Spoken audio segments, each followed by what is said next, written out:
Bonjour. Les questions de réconciliation et de cohésion sociale se posent dans plusieurs pays d'Afrique.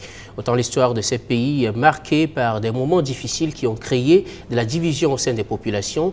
Mais comment faire pour retrouver l'union en Afrique? C'est ce dont il est question et c'est ce qui nous réunit autour de ce tout premier numéro de votre émission Opinion Plurielle avec pour thème réconciliation et cohésion en Afrique. Quelles approches pour quelles solutions? Pour en parler, j'ai des invités ici en studio. Ils sont au nombre de 4. Nous commençons par mon extrême droite, Konomba Traoré. Vous êtes traditionnaliste, vous êtes ici avec nous pour parler de ce sujet. Merci d'avoir accepté notre invitation, bienvenue. Okay. À votre gauche, juste à ma droite donc, professeur Albert Ouedraogo, vous êtes enseignant-chercheur. Merci également d'avoir accepté notre invitation. Je vous en prie. Et juste à ma gauche, maître Alidou Ouedraogo, vous êtes avocat, vous êtes également président du CODEL, vous aurez également l'occasion de nous dire votre position sur la question. Bonjour, merci d'avoir répondu à notre invitation. Merci beaucoup. Et à l'extrême gauche, monsieur Amadou Traoré, vous êtes juriste et également auteur. Vous êtes également prononcé sur la question dans votre livre, on aura l'occasion d'en parler tout à l'heure. Merci et bienvenue. Moi de vous remercier. Alors, voilà les décors ainsi plantés pour cette émission. Chers invités, une fois encore, merci d'avoir répondu à notre invitation. Alors, je vais commencer avec la toute première question, c'est de savoir ce que vous entendez par réconciliation et comment cela doit se manifester dans le vécu quotidien. La question est à qui veut la prendre, mais je voudrais bien la poser à vous, M. Traoré. Ok, merci. D'abord, je vous remercie pour m'avoir fait participer à cette première émission de Opinion Plurielle. C'est le plaisir pour nous. Pour revenir à la question posée, la réconciliation, au départ, on suppose que lorsqu'il y a la vie en commun, il y a la cohésion sociale. C'est la rupture de cette cohésion qui amène des crises. Et lorsqu'il y a crise, pour ramener la cohésion sociale, il faut réconcilier dans certains cas. Donc la réconciliation, c'est le rétablissement de la vie en commun pour retrouver ce qui a été perdu, alors une nouvelle vie en commun équivalente, disons. Voilà, c'est un peu en substance ce que je vois comme quoi définition de la réconciliation nationale. Ok. Konomba Traoré, comment la réconciliation doit-elle se manifester dans le vécu quotidien? Qu'est-ce qui prouve qu'on est vraiment réconcilié? Moi, je me situerais au plan culturel, dans nos sociétés avant. Comment est-ce que la réconciliation se faisait? Moi, je veux beaucoup plus axer mon point de vue sur ça, parce que nous avons ici des juristes et puis des choses. Bon, moi, c'est le côté traditionnel dont je veux parler et que je cerne très bien. Et c'est sûr que lorsque des gens vivent ensemble, forcément, il y a des frictions, il y a des bagarres. Et pourtant, il faut bien que ces gens continuent à vivre ensemble. Alors, s'il y a des frictions, s'il y a des bagarres, comment on fait? Au plan traditionnel d'abord, on cherche à savoir réellement ce qui s'est passé, donc la vérité sur l'affaire, et quelles sont les raisons qui ont amené la brouille, et quels sont ceux qui se sont brouillés. Parce que quand on parle de réconciliation, ça veut dire qu'il y a eu bruit au départ, ça c'est sûr. Bon donc, et quand on a fait ça, on appelle les diverses parties à s'expliquer. Il y a quand même la justice. Et traditionnellement, la justice était rendue par les chefs traditionnels, et plus le collège des hommes, des sages, comme on dit, des vieux. Vous savez, en Afrique, c'est la gérontocratie. Bon, c'est les vieux qui s'imposent, parce qu'ils ont l'expérience du vécu et le savoir. Donc, les deux s'expliquent, et il y aura toujours une partie qui aura tort. La partie qui a tort demande d'abord pardon. C'est la première étape. Il faut demander pardon. Et les étapes de la demande de pardon, là, c'est d'abord la reconnaissance de la faute. Il faut reconnaître qu'on a fait telle faute, premièrement. Deuxièmement, regretter d'avoir fait ainsi. Troisièmement, jurer de ne plus recommencer. Et quatrièmement, demander d'être pardonné pour ça. Avant qu'il n'y ait réconciliation. Le pardon ne va pas de soi, ce n'est pas obligatoire. Ouais. Parce qu'il peut y avoir, ça peut passer par la sanction. Et le pardon n'est même pas obligatoire. Parce que là, on rend la justice au nom des ancêtres. Oui, on rend la justice au nom des ancêtres. Et ça impose à ceux qui rendent cette justice-là d'être eux-mêmes dignes de confiance. Parce que les ancêtres veillent, les ancêtres ne sont pas corruptibles.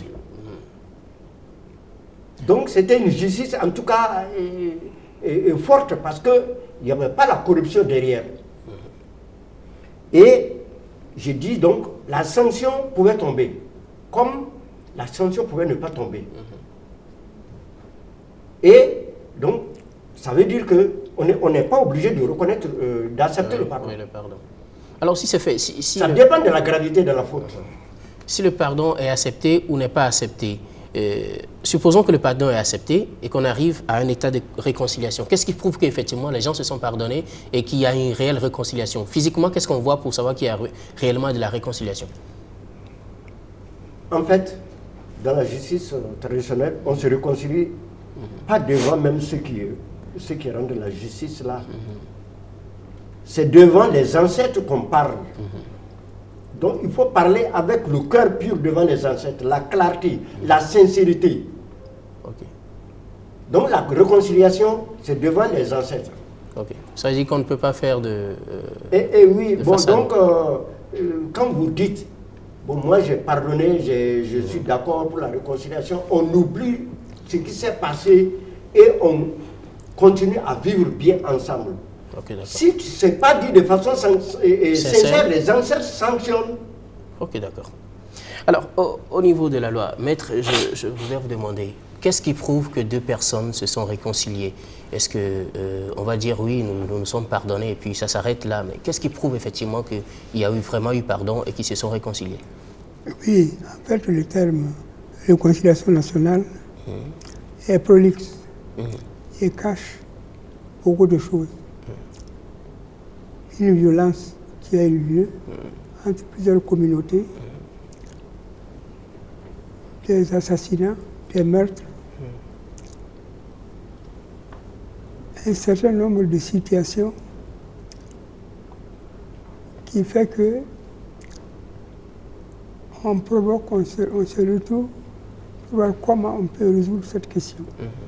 En plus clair, ces situations peuvent être graves, comme celles qui se sont passées au Rwanda, avec le génocide, qui a trouvé une solution avec une forme de justice, les États qui sont conçus pour réconcilier les gens. Ils vivent dans les collines, les Rwandais. Dans la colline, la communauté sort et le fautif monte sur un tonneau et dit ce qu'il a fait. Et les victimes qui l'entourent se reconnaissent dans ce qui a été fait. Et effectivement, à la suite de ça, on peut le pardonner. Mais ce qui s'est passé en Afrique du Sud, l'Afrique du Sud qui a puisé son exemple en Amérique latine, la vérité, la justice, la réconciliation nationale. Ok, d'accord. Maintenant, en Afrique du Sud, ils ont péché. Ils ont traité de cette question, vérité, justice, en oubliant la réparation. À tel point qu'aujourd'hui, de nos jours, en Afrique du Sud, il y a des rancœurs psychologiques. Il y a même un refus interne qui fait que cette réconciliation a péché parce qu'elle est passée à côté de la justice. Chez nous. Donc, pour comprendre, la réconciliation doit associer l'aspect justice, réparation. D'abord, la justice. Ok, d'accord. Il y a trois dimensions. La dimension religieuse, qui comprend le pardon, la dimension politique qui demande que cela passe par la justice. Ensuite, la réparation. Ok, d'accord. Le pardon et la réparation, ne pas oublier ça. Ok. Si on oublie ça, on passe à côté. Parce que c'est trop facile de dire on s'est reconfilé, Oui. mais ce qui s'est passé, ce qui s'est cassé, comment on peut remettre ça? Ok, d'accord. Ok. Je viens à vous, professeur, Oui. pour faire le tour.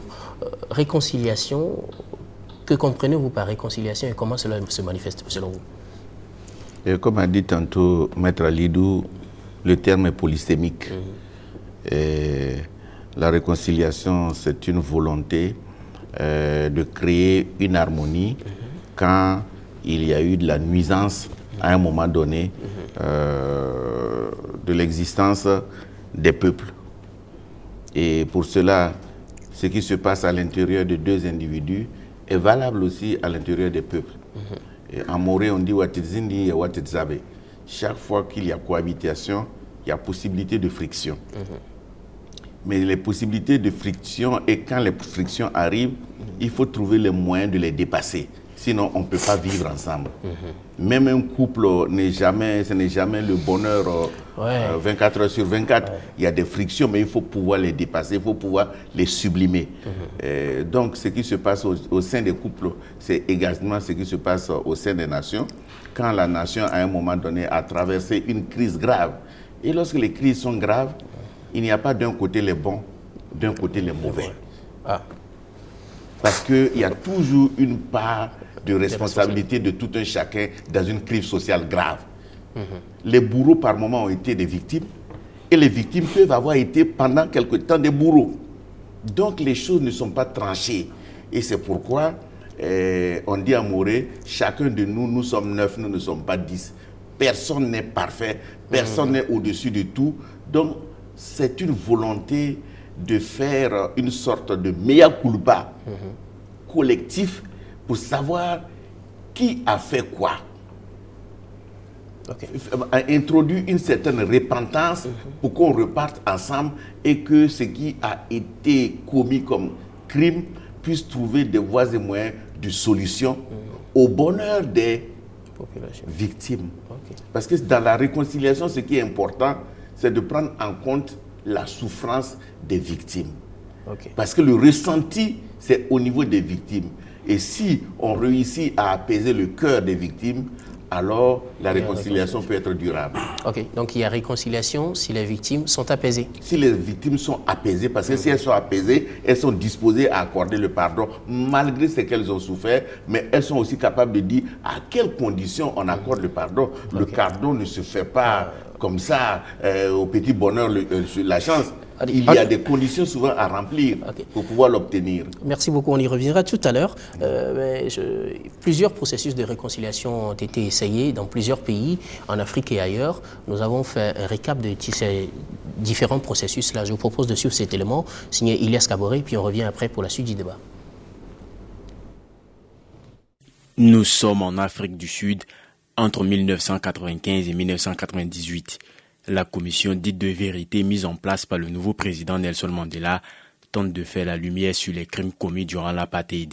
Pour ce faire, elle a donné la parole aux victimes et aux bourreaux dans une tentative de grand dialogue national. Le modèle a été célébré et dupliqué dans le monde entier, mais ses origines ne sont pas sud-africaines. Dans les années 80, l'Amérique latine connaît une vague sans précédent de fin de régimes dictatoriaux. De très nombreux pays se dotent d'un gouvernement transitoire visant à enclencher une politique de démocratisation du pays. Très rapidement, la question du devenir des auteurs de crimes et de la vérité historique se pose. Certains pays trouvent alors une manière innovante de répondre à ces questions qui ont des enjeux à la fois sociaux et politiques. C'est ainsi que sont créées les premières commissions. Il s'agit dans un premier temps de commissions d'enquête chargées de faire la lumière sur certains types de crimes survenus durant une période dictatoriale. Cela a notamment été le cas de la commission d'enquête sur les crimes et détournements de l'ex-président Habré du Tchad, dont le rapport final a entre autres recommandé la non-réhabilitation des auteurs de crimes dans leurs anciens postes de commandement et la réforme de la police. Mais à partir du milieu des années 90, les commissions d'enquête commencent à être supplantées par les commissions de vérité et de réconciliation. La commission de vérité et de réconciliation d'Afrique du Sud est la commission la plus connue, la plus étudiée et aussi une des plus importantes. Bien qu'elle n'ait pas été la première commission de vérité et de réconciliation, c'est elle qui a fait connaître le modèle et qui l'a véritablement formalisé.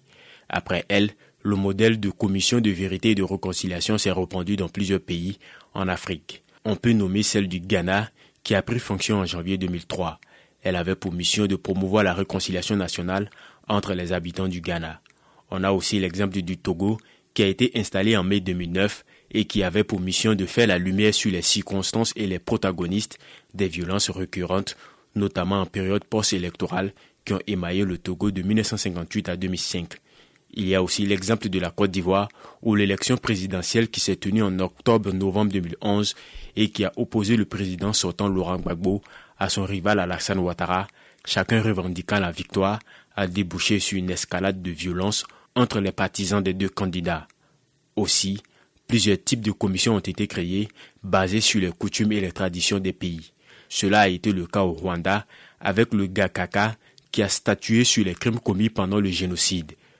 Au Burkina Faso, la première commission d'enquête qui a été mise en place s'inspirait de la justice coutumière ou traditionnelle. Dénommée le Conseil des sages, elle a été créée pour résoudre la crise qui a résulté de l'assassinat du journaliste d'investigation Norbert Zongo. Voilà pour le décor qui est planté avec ces différents processus essayés dans plusieurs pays. Professeur, je voudrais vous demander, y a-t-il des chances aujourd'hui, en connaissant les sociétés africaines, que des processus de réconciliation puissent vraiment réussir? Alors, de mon point de vue, oui. Parce que s'il n'y a pas de possibilité que des processus de réconciliation réussissent, autant dire que la vie en commun est vouée à l'échec. Et quel que soit ce que nous allons faire aujourd'hui pour permettre la réconciliation, il faut dire que la réconciliation est un processus. Chaque fois que des gens vivront ensemble, il y aura des frictions. Et ce ne sera pas la dernière réconciliation que nous ferons. Chaque génération les générations auront leur moment de réconciliation, c'est nécessaire.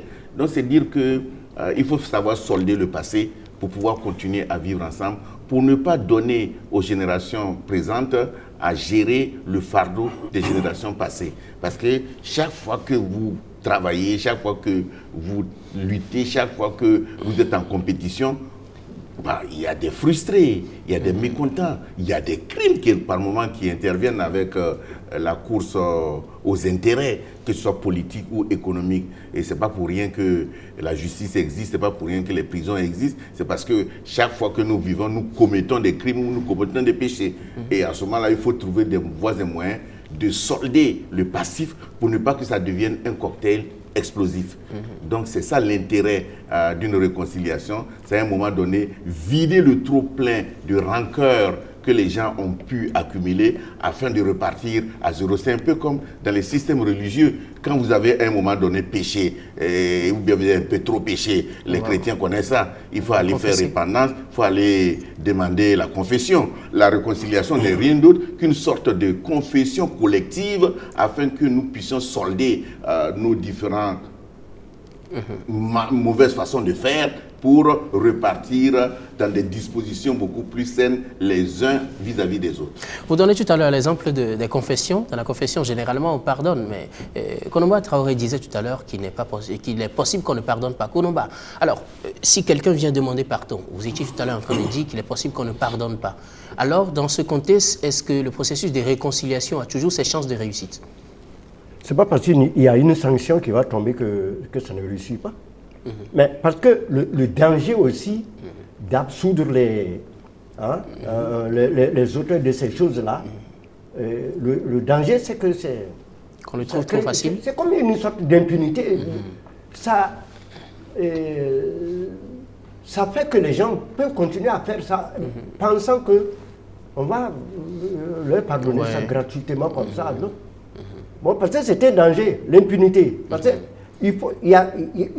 la société traditionnelle, c'est vrai qu'elle pardonne, mais elle punit aussi. Parce que pour dissuader d'autres auteurs qui seraient tentés de commerce. C'est pourquoi il doit y avoir toujours une sanction derrière. Ok, d'accord. Selon la gravité. Oui, selon la gravité. Dans le village, par exemple, si vous commettiez certains forfaits, il y avait le bannissement. Oui. On vous fait quitter le village. Et vous n'avez plus le droit même de porter le nom de famille que vous aviez. Vous êtes considéré comme avoir souillé votre propre famille. Vous voyez, des actes graves. Mais est-ce que cela crée une certaine réconciliation entre ceux que vous avez laissés? Mais c'est comme le professeur Albert a dit, quoi qu'il en soit, il faut trouver le système qui fait que le vivre ensemble là ne soit pas rompu. Okay. Il faut trouver ça coûte que coûte.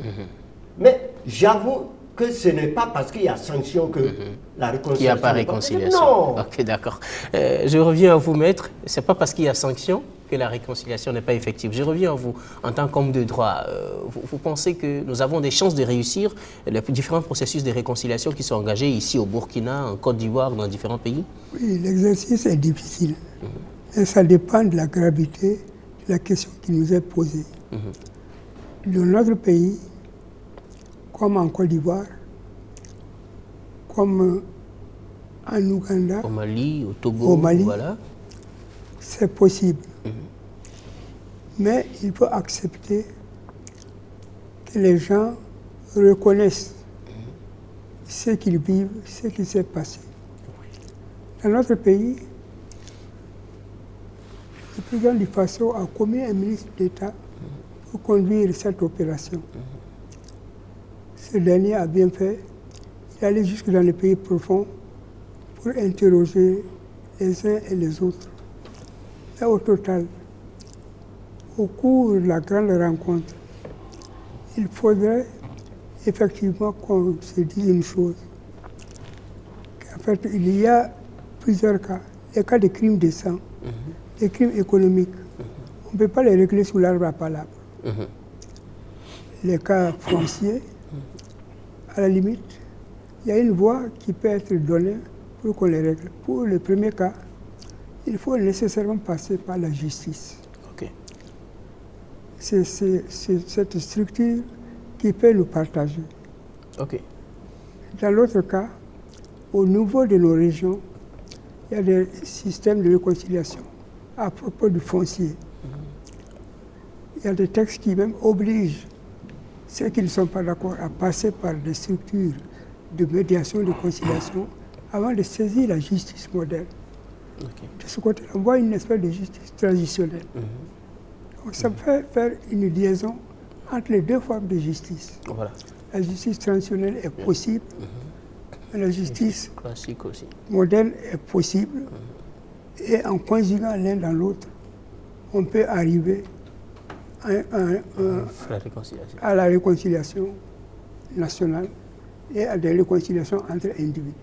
Moi, je pense effectivement que c'est une chance qui est donnée aux populations, comme l'a dit le professeur Albert et le doyen Kolamba. Et en fait, c'est un processus. On ne va pas disparaître, on va être ensemble. Mais il faut trouver les voies et moyens pour régler les différends, pour les solder et effectivement se regarder en face, afin effectivement de s'asseoir pour effectivement lui prendre la vie. Parce qu'au Burkina Faso, de 1960 à 2014, notre peuple a vécu heureux. Jusqu'à une certaine époque, en milieu, dans les années 80, après, la vie au Burkina Faso a changé. Il y a eu des crimes de sang, il y a des crimes économiques. Il faut les régler. Et effectivement, la justice transitionnelle ne peut pas régler ce genre de situation.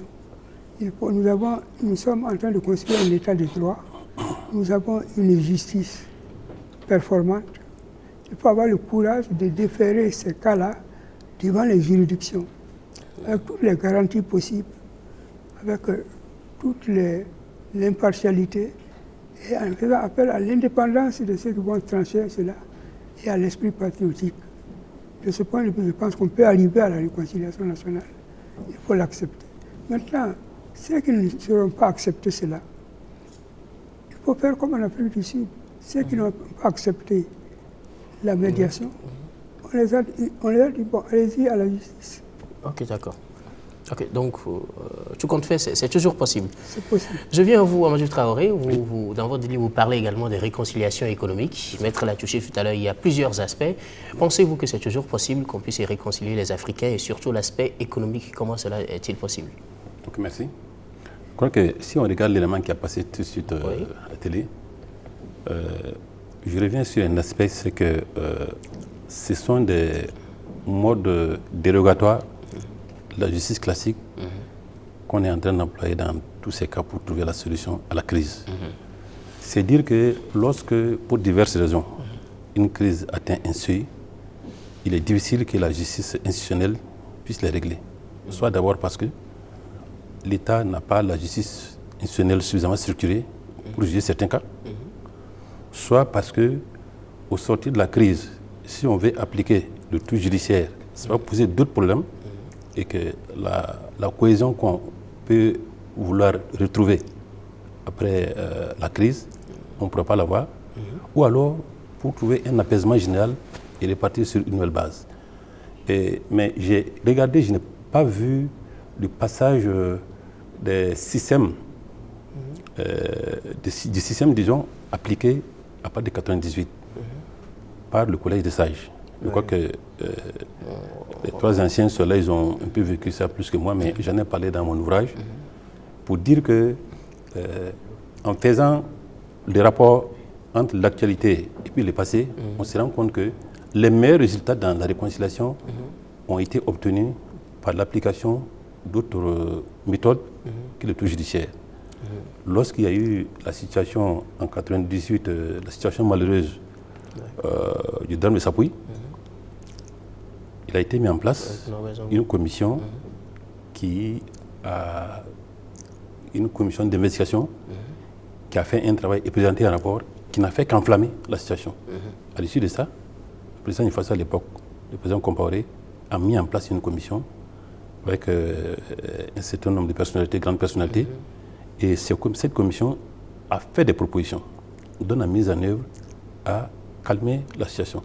Et la majeure partie des propositions, c'est des propositions politiques. D'abord, il s'est agi de demander la vérité, la justice, pour avoir le pardon afin d'aller à la réconciliation. C'était ça, ce qui avait été proposé. Mais je rapporte que lorsqu'on sort de crise, il est rare, je ne dis pas impossible, il est rare que la vérité vraie soit toujours dite. C'est pas possible. Puisque, le professeur le disait tout de suite, chaque parti a son tort. Donc, il se retrouve que, alors, si on doit appliquer la raison du plus fort, ça va poser des problèmes.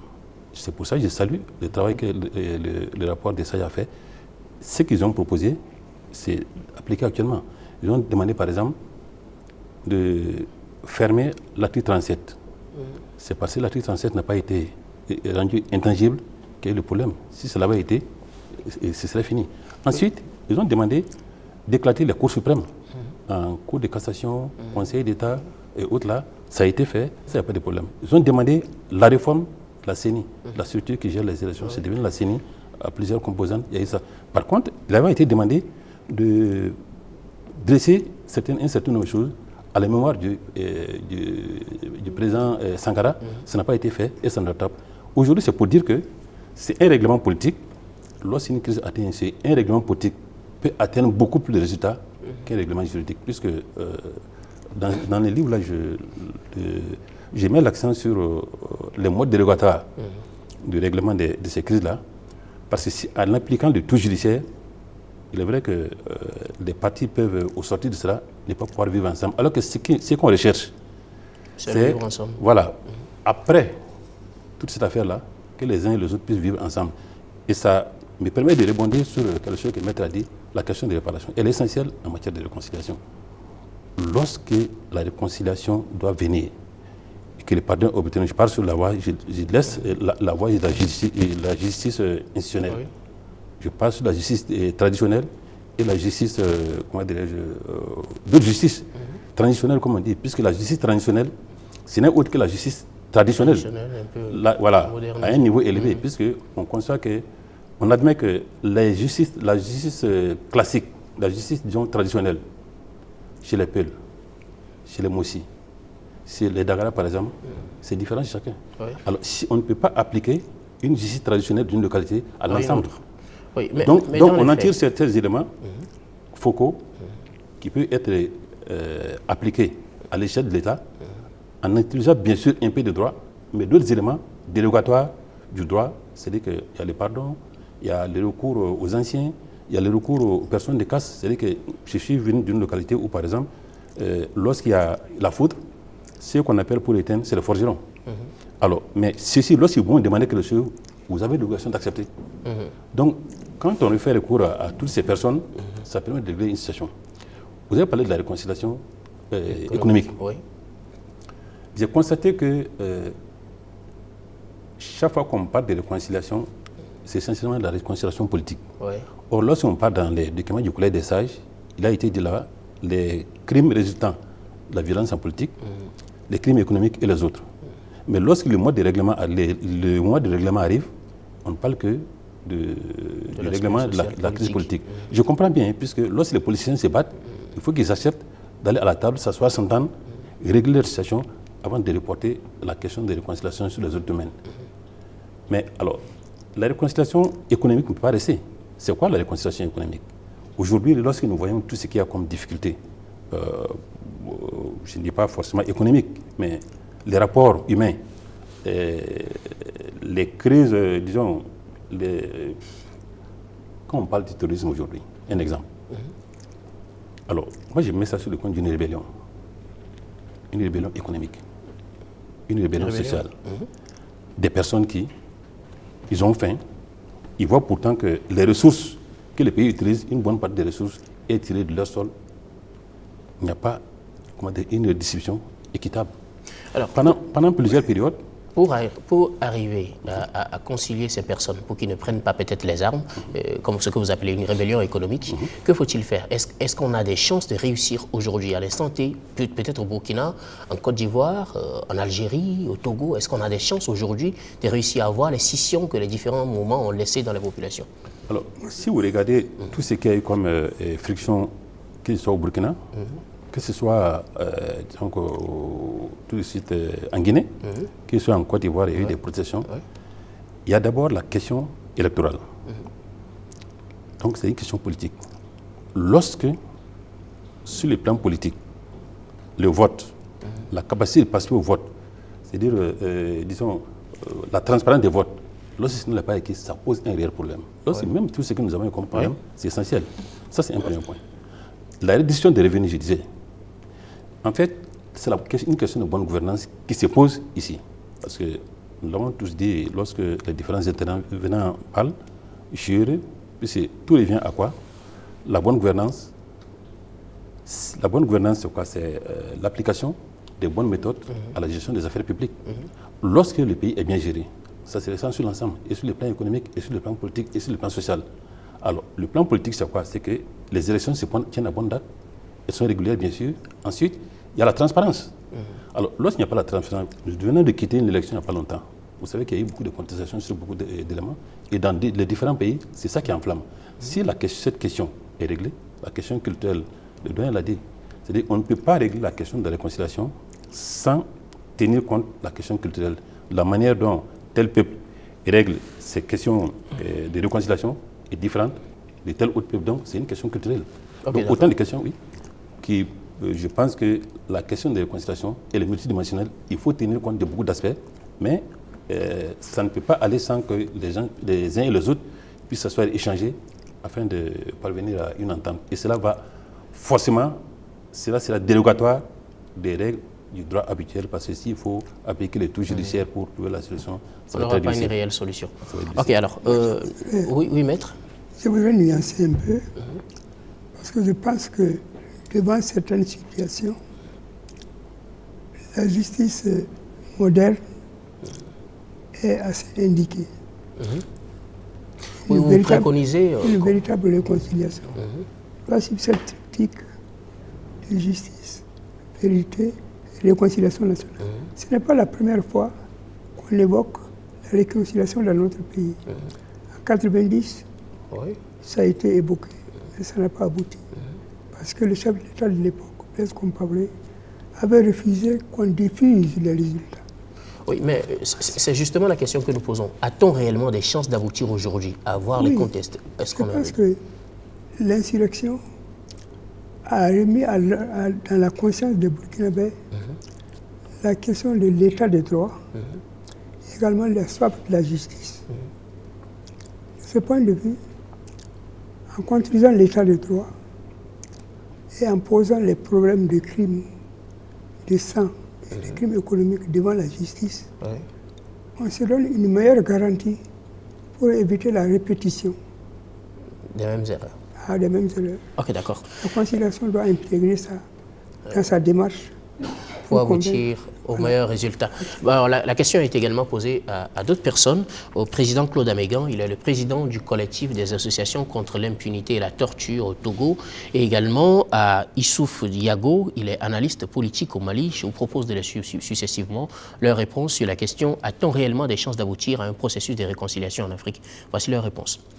Nous pensons que la réconciliation peut aboutir, ou bien la procédure de réconciliation des citoyens africains peut aboutir si on a des institutions fortes, si on a des gens qui se positionnent pour faire leur travail comme cela se doit, sans parti pris.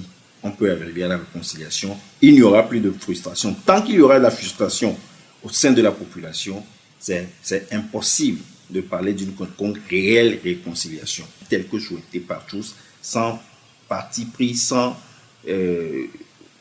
rechercher à protéger des criminels parce qu'ils sont de tel ou tel bord. Parce que la plupart du temps, on fait des parodies de réconciliation. On ne cherche pas les réels problèmes, on n'essaie pas d'endiguer les réels problèmes ou bien de déraciner les réels problèmes. On veut donner l'impression qu'on veut aller à la réconciliation, alors que les problèmes qui conduisent à la divergence demeurent. On ne règle pas les problèmes à la base. J'ai parlé tout à l'heure de l'impunité. Lorsque des gens commettent des crimes, les gens ont toujours des ressentiments. On va faire des efforts pour les réconcilier, mais tant qu'il n'y a pas une vérité sur ce qui s'est passé, tant qu'il n'y a pas une justice pour condamner ou réparer les torts, on va poser des actes de réconciliation, mais au fond, les gens ressentiront encore des frustrations et ça va être difficile de faire une quelconque réconciliation. Il faut creuser l'abcès et guérir la plaie définitivement, et c'est seulement en cela qu'on peut vraiment aboutir à une quelconque réconciliation. Je pense que dans plusieurs pays, la réconciliation est effective, même s'il reste encore des tares à corriger. Donc, ça reste un vœu pieux. Et on y travaille pour que ça soit vraiment une réalité. Une réconciliation sans justice n'est pas possible. Depuis les années 90, ce qu'on appelle les principes de Joignet, il a été mis en place un certain nombre de principes qu'il faille prendre en compte pour aller à la réconciliation. On parle de vérité, de justice, de réparation et de non-répétition des mêmes faits qui ont produit les mêmes causes. C'est une méthode ou une pratique qui a fait ses preuves. Et d'ailleurs, après chaque crise, il y a eu des commissions de vérité qui ont été mises en place, comme c'est le cas au Mali, en Côte d'Ivoire, en Haïti, dans les Balkans, dans plusieurs pays. Mais ces mécanismes, ces principes ont démontré quelque part leurs limites parce qu'ils n'ont pas permis quelque part de freiner les violations massives de droits. Ils n'ont pas permis de juguler la résurgence des conflits. Donc, quelque part, c'est qu'il y a un problème. Moi, je pense que, en plus de ces principes, il faut travailler au dialogue et à la concertation. Parce que, à mon sens, pour qu'on puisse aller à la réconciliation, il y a naturellement un devoir de vérité. Il y a la justice qui doit passer. Et quand la justice passe, il faut on puisse réparer. Et quand on répare, il faut s'assurer qu'on ne puisse pas revenir sur les mêmes faits. Mais il est important de mettre l'accent sur le dialogue et la concertation. Parce qu'on ne peut pas amener les gens à une réconciliation s'ils ne sont pas prêts à s'asseoir à discuter. C'est un peu ça la difficulté, et ça demande un engagement personnel de tout un chacun, de toutes les communautés et tous les acteurs. Voilà pour les réactions au Mali et au Togo. Je reviens à vous, Maître Alilou Daogo. Vous parlez tout à l'heure de la justice, l'aspect justice. Si on veut régler par la justice, est-ce que, comme le professeur l'a dit, tout le monde a sa part de responsabilité. Mais si on veut régler par la justice, on sait que la justice dit tel a raison, tel a tort. Et quand on va en justice, chacun va pour se défendre. Si moi je vais par exemple pour me défendre, est-ce que si je défends et puis bon, je n'ai pas gagné le procès, est-ce qu'il y a des chances que je sois pardonné? Parce que finalement, je n'ai pas reconnu mon tort. Je suis allé me défendre, mais c'est la justice qui ne m'a pas donné raison. Est-ce que cela ne va pas laisser encore des frustrations si on veut y aller avec une justice On parle de justice. Oui. Il s'agit d'une justice réellement indépendante. Oui. Une justice qui soutient, qui est un pilier de l'état de droit. Avec des juges indépendants, ouais. Des avocats indépendants. Et avec la garantie d'une impartialité, d'une audition équitable. C'est ce qui s'est passé même dans notre pays, au Rwanda, avec les Djachacha. Ouais. J'ai participé à l'écriture des Djachacha. J'étais au Rwanda. Ok, d'accord. Ils ont trouvé une manière de régler la question, c'est judiciaire. Mais ça les a permis de rebondir.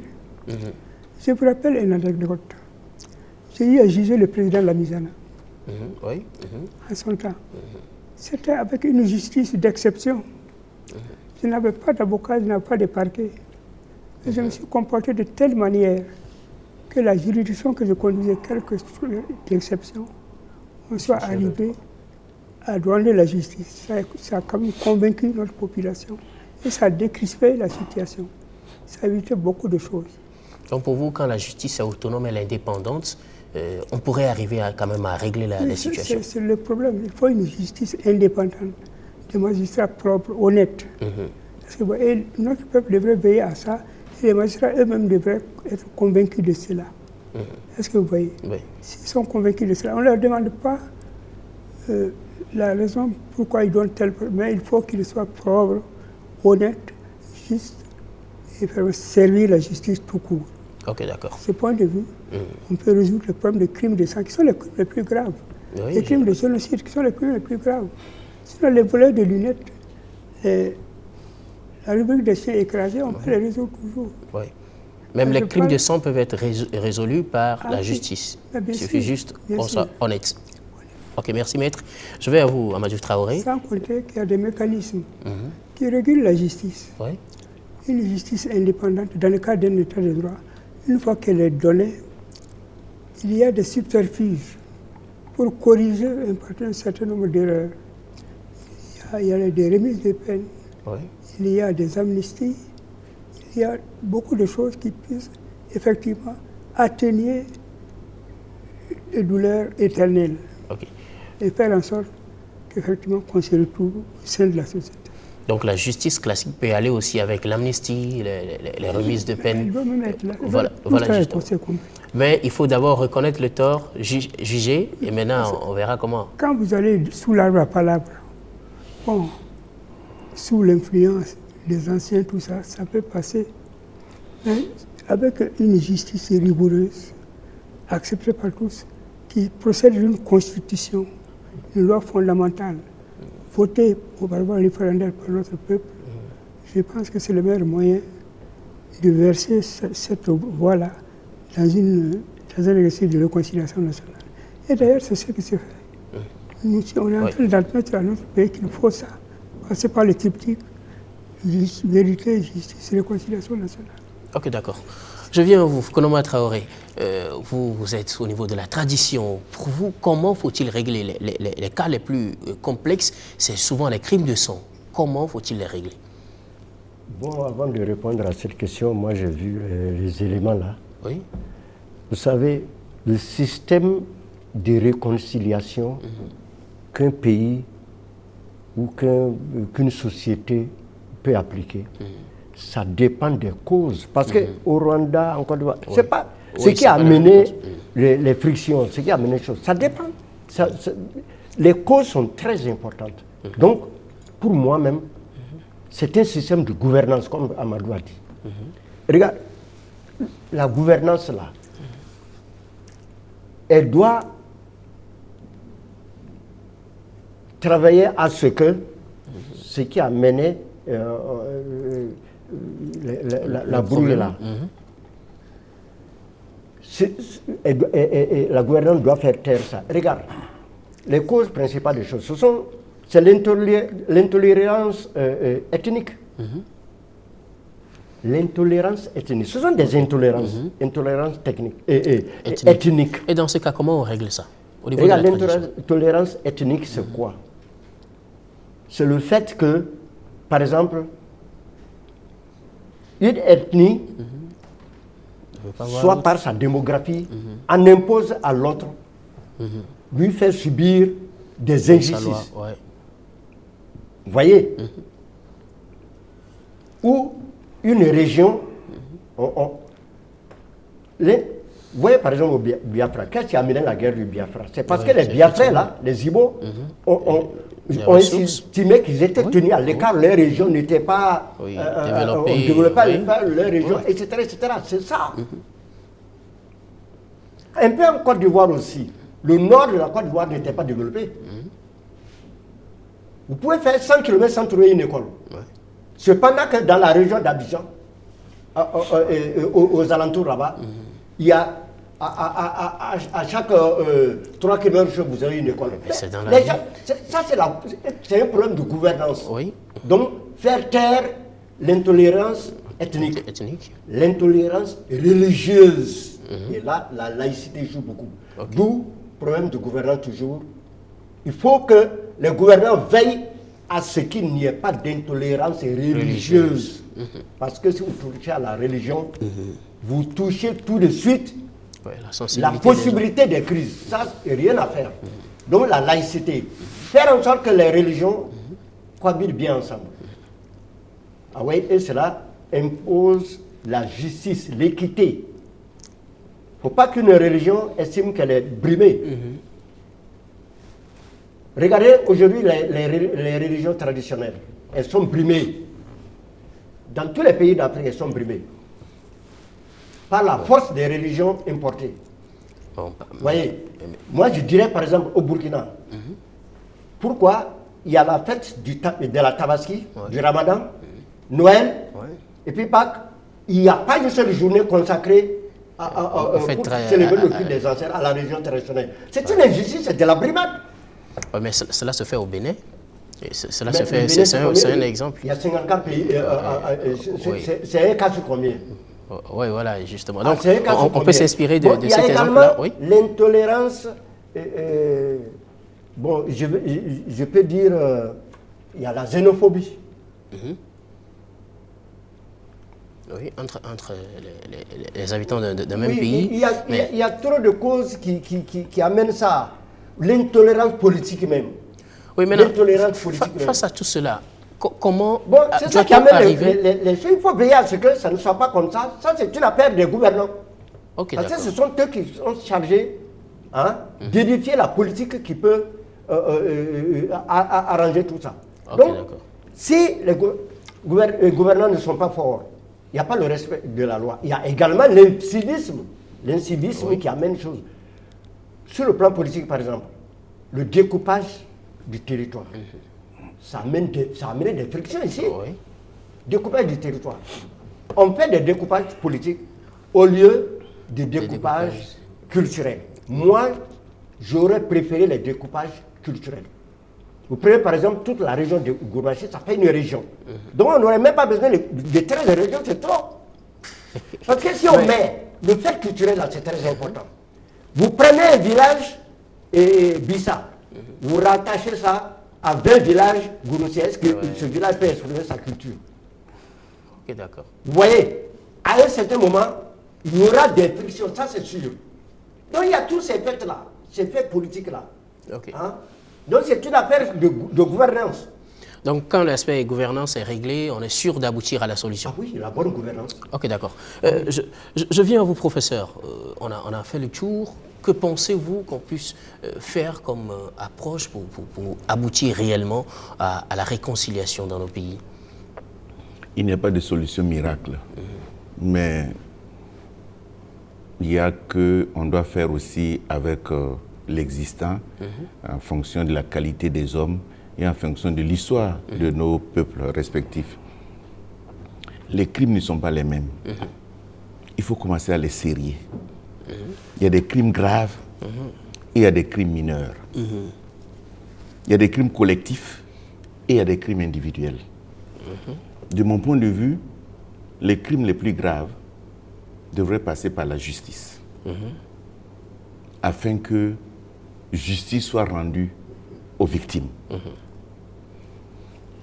Les crimes collectifs, si on met de côté ceux qui ont réfléchi à ce crime-là, les porteurs d'eau au conflit, on peut passer par la justice transitionnelle. Mais les véritables criminels devraient passer par la justice classique. Oui, pour que la sanction soit appliquée afin qu'on évite la récidive. Par exemple, dans le cas du Burkina, vous n'imaginez pas qu'on puisse faire une réconciliation si au sortir de tout ça, il n'y a pas des gens qui vont en prison? Je ne sais pas comment vous pouvez imaginer cela par rapport à tous les morts qu'il y a eu, que personne n'aille en prison. Il n'y a pas de justice. Ce n'est pas possible. Donc on série, ce serait consacrer l'impunité. Donc quelque part, la justice oblige que chacun, d'une manière ou d'une autre, assume courageusement ce qu'il a fait par le passé. Et la société, par la suite, comme a dit Maître Alidou, peut trouver les mécanismes pour arrondir, adoucir, amnistier à un moment donné. Mais il faut que cette vérité qui consiste à rendre justice aux victimes ne soit pas bradée. C'est important. Ok, d'accord. Merci, professeur. Je viens à vous, Amadou Traoré, pour faire le tour. Que pensez-vous qu'on puisse faire pour régler les problèmes en Afrique? En deux mots, qu'est-ce qu'on doit faire? Je dirais d'abord, avant de venir à la solution, que l'application de la justice tant demandée, c'est une question d'envergure. Lorsque c'est un cas isolé, un fait unique, récent, ou bien, c'est-à-dire la personne a été prise sur le fait, comme on dit le flagrant délit, c'est facile à juger par la justice, quelle que soit la gravité. Mais lorsque c'est au sortir d'une crise importante, qui met en cause beaucoup de personnes, qui prend du temps, il est difficile d'appliquer le tout judiciaire. Et l'exemple le plus frappant, c'est la Deuxième Guerre mondiale.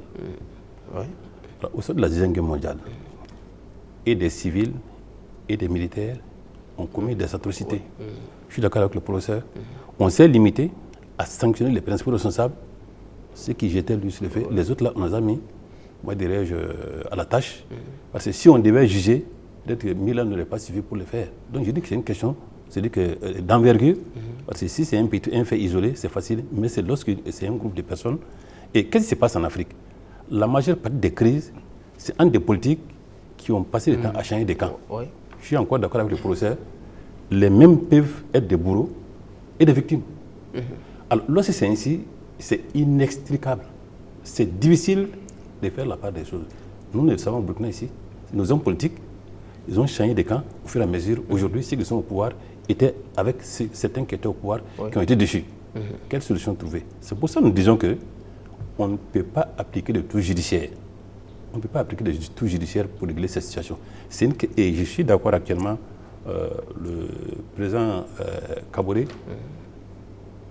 s'est mis à la tâche pour la réconciliation. Il y a un ministère chargé de cela. C'est pour dire que c'est une question de volonté politique. Lorsqu'il y a une crise qui se pose, tant qu'il n'y a pas la volonté politique des gouvernants et celui du gouvernant en chef, il est difficile. Moi, je suis membre fondateur de la CODER. En 2016, nous avons toujours parlé de la réconciliation, mais ça passait. Il a fallu qu'aujourd'hui, que le président Roch lui-même dise non, je vais aller à la réconciliation pour que ça soit acté, et un ministre d'État a été désigné pour ça. Ça, c'est l'aspect politique.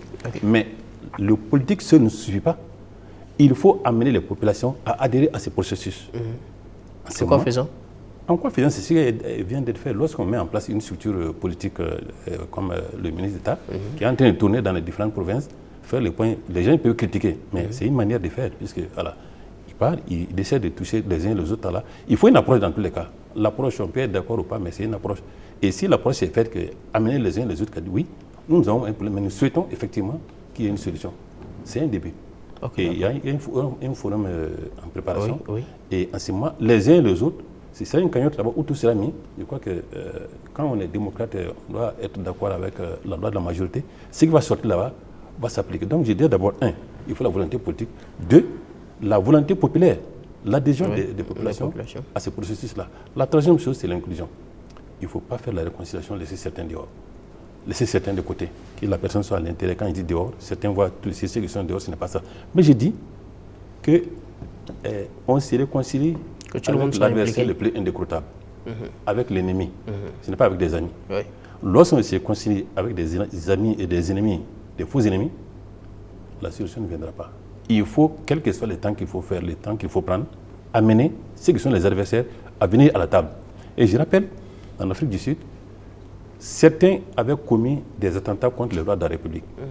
Lorsqu'il s'est agi de venir à la table de la réconciliation, ils ont dit nous ne pouvons pas venir parce que nous avons commis des actes là. Nous serons poursuivis. On leur a accordé l'amnistie partielle. Pour dire que la question de l'amnistie, les pardons et autres là, ce n'est pas forcément dans le cadre de l'impunité. C'est pour assurer souvent, un placier. Et ce qui est surtout important en matière de réconciliation, que ce qui est arrivé n'arrive plus. Ce n'est pas l'un des deux doyens là à parler de ça là. Que ça ne se répète plus. C'est le doyen Konoma qui a dit ça là. C'est-à-dire que lorsque vous allez sur la parole, vous parlez ou vous entendez, il faut que ça ne se répète plus. Le plus jamais ça. Alors, donc s'il y a cela est acquis, le dernier élément, c'est l'égalité. Lorsque nous sommes là à 4, nous venons à la réconciliation. Alors, le bâton qui me frappe est plus lourd que le bâton qui vous frappe. Ou bien ce qu'on vous donne en réparation est plus grand que ce qu'on me donne, la peine ne peut pas venir. Donc il y a un certain nombre d'éléments. Si cela est acquis, il revient à l'autorité en chef qui gère le pays de mettre son autorité effectivement afin de faire accepter aux uns aux autres. Parce qu'en matière de la réconciliation, c'est une question politique. Maître l'a dit, la conciliation politique, ce n'est pas du droit, c'est la politique. On ne perd pas tout, on ne gagne pas tout. Mais vouloir tout gagner, vouloir sanctionner l'autre, avant d'aller à la réconciliation, il n'y aura pas de réconciliation. Il faut faire des réconciliations réciproques les uns et les autres afin que la réconciliation puisse tenir. Merci beaucoup, Hamadou Traoré. C'est qu'il ne faut pas penser à une réconciliation sans justice. Une réconciliation sans justice, cela n'existe pas. Non. Vous laissez toujours des frustrations.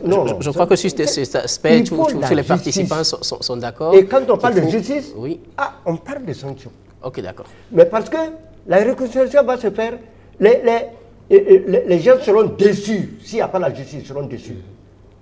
Donc, les bourreaux et les gens, ils vont aller comme ça sans rien. Non, c'est impensable ça. Nous ne pourrons donc pas arriver à la réconciliation sans la justice. On l'aura bien noté. Moi, c'est mon avis. Merci à vous d'avoir participé à ce débat. Nous espérons que les différentes positions ont pu contribuer dans la marche vers la réconciliation en Afrique. Merci de nous avoir suivis. C'était le tout premier numéro de votre émission Opinion Plurielle. On se donne rendez-vous très prochainement pour un autre numéro. Merci à vous d'avoir été des nôtres au cours de ce tout premier numéro. À très bientôt sur LCA.